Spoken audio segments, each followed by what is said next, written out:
श्री स्वामी समर्थ. चला तर मग ऐकूया स्वामींचे विचार.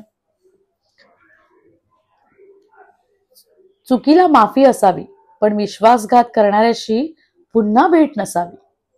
दुसरा विचार, आशा सोडू नका, उद्याचा दिवस आजच्या पेक्षा चांगला असेल. तिसरा विचार, सगळे येतात आणि निघून जातात, पण स्वामी सदैव पाठीशी राहतात. चौथा विचार, मनातली माणसं आणि पायातलं बूट जर इजा करत असतील तर समजून जा, ते आपल्या मापाचे नाही राहिले. पाचवा विचार, कष्टामुळे आलेला कपाळावरचा घाम पुसताना कपाळावर लिहिलेले नशीब कधीच पुसले जात नाही, तर ते अधिक जास्त चमकून उठतं. चढ उतार नसतील तर ते रस्ते कसले, आणि तडजोडी नसतील तर ते आयुष्य कसलं. सहावा विचार, शब्दाने दिलेल्या उत्तरापेक्षा वेळेने दिलेलं उत्तर जरा जास्त स्पष्ट ऐकू येतं. सातवा विचार, भगवंताच्या न्यायालयात वकिलाची गरज पडत नाही, त्याने जर शिक्षा सुनावली तर जामीनही मिळत नाही.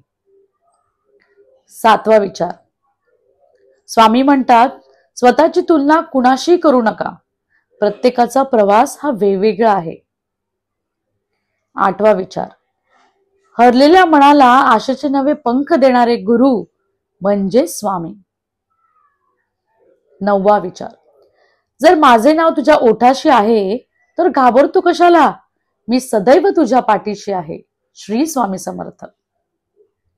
दहावा विचार, असलं नसलं तुझं कोणी, तू पंखात नेहमी भरारी ठेव, बदलतील हे पण दिवस, तू फक्त स्वतःवर विश्वास ठेव. अकरावा विचार, स्वतःला कोणत्याही परिस्थितीत हारू न देणं म्हणजे आयुष्य जिंकणं. बारावा विचार, थोड्या क्षणासाठी का होईना पण इथं आलं की सगळं दुःख विसरायला होतं, म्हणजेच श्री स्वामी समर्थ.